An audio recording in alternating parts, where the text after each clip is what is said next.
why there will never be equality between the rich and the poor, and why you need to get into more debt. Please don't forget to like and subscribe, comment, and share. I really appreciate the support. I know it gets irritating asking for it at every single video. All the content creators do it, but it really does help, and there's a reason why we do it.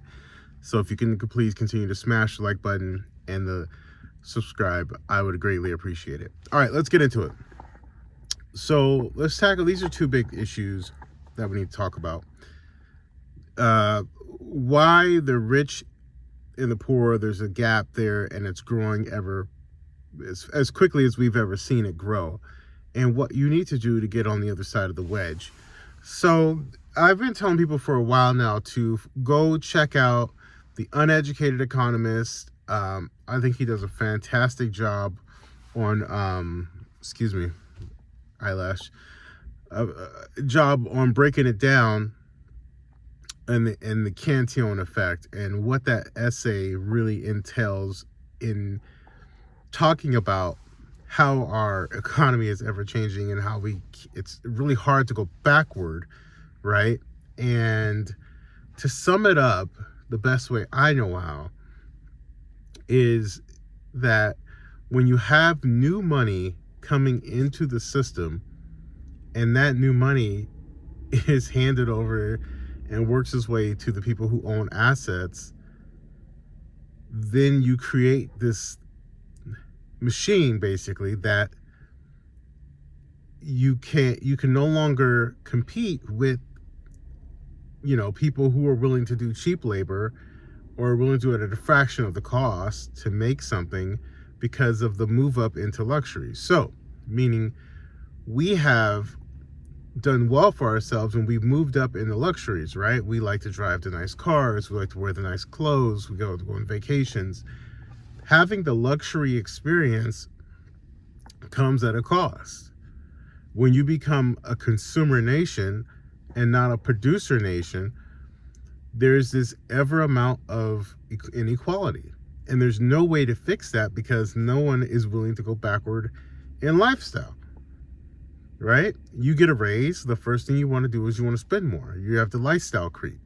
You get the subscription, you get the, again, the new cars, the clothes, the shoes, the phone, and all these other things. When you have someone who's manufacturing those items for you at a fraction of the cost, and you now need to make more money in order to be able to compete.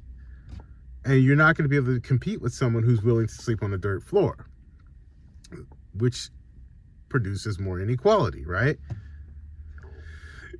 The key is you have to own assets. Those who own assets, they're able to keep up with inflation, because it's not on how they perform, it's how their assets perform.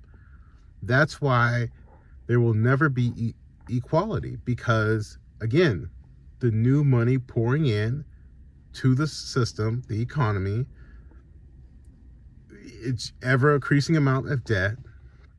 And that's essentially what it is. Like, for example, during COVID, everybody got money. Do you feel richer or do you feel poor?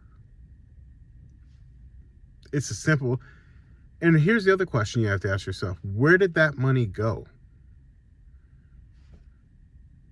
Did it disappear? Where'd it go? It went into the hands of those who own assets. It went into your store owners, your business owners, your real estate, people. It went into when everyone received money, they didn't pay off debt. They didn't take that money and say, let me go pay on some debt. Let me do the responsible thing. Let me put it in savings. Let me fund my brokerage account some more. That wasn't the conversation. The conversation was like, yeah, $2,000 I'm ready to go have a good time. Do you see the problem? You see how the thinking has to change? And that's essentially what the Cantillon effect explains. It's like when you have any type of money pour into the system, whether it's government intervention, whether it's foreign dollars, whatever it is, that money always finds its way into the asset holders. asset holders become wealthier and wealthier and wealthier because it's not on them. It's not on how they perform. It's on their asset. And then that asset kicks off cash flow.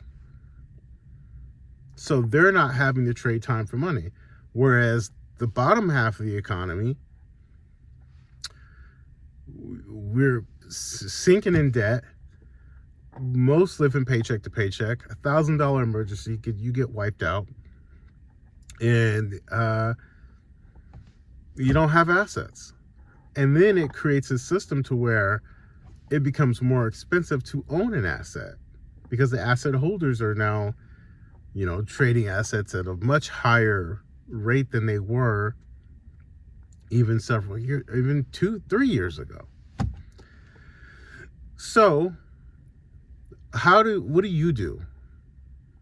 You have to make a decision in your own house, in your own life, to get out of debt as fast as humanly possible. The bad debt, that is. You want to get the good debt. I hope that I can get at least $2 million worth of good debt. What is good debt? Well, I'm a real estate guy, so I like to buy real estate. If I get more real estate debt, perfectly fine with that. Because once you learn how to manage it and buy it right, it actually becomes an asset. And, people have different opinions about it, but I'm saying for myself personally, the consumer debt is the stuff you want off of you. Credit cards, I guilty as charged. I do have some credit card debt. And I'm working to pay that off because the quicker you get out of that stuff, the better it is, So I just want to tell you guys, don't get caught up in the consumerism and all that stuff. Learn to live on less than you make. I drive this car, it's a 2006. I don't care.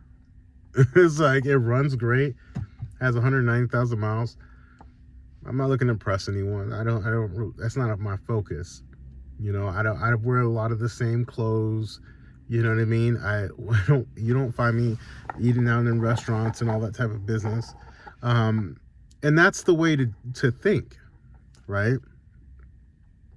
When you get in a certain mindset and when you start paying off debt at a good rate, my mind, the way I think, I'm always like, oh man, if I'm paying off this much debt this fast, once I'm out of debt, I can start throwing that money at my brokerage account or whatever investment. You start saving up a down payment for another property.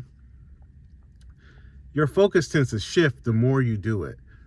You don't have all the answers right away, but the more you keep going, taking action, they'll start to come. So my point in having this conversation this morning is to just encourage people out there. It's like, look, don't look for any equality because that's not coming. Do your work now and you'll thank yourself later. Pay off your debts, save some emergency money, invest in assets. That's it. Just keep it simple. We like to overcomplicate things, spreadsheet things, calculated this and that. Keep it simple. Pay off debt, emergency fund, start contributing to your other assets. That's it. Hopefully you guys enjoyed the video. Don't forget to like, subscribe. I appreciate you guys, and we'll see you on the next one. Take care. Bye.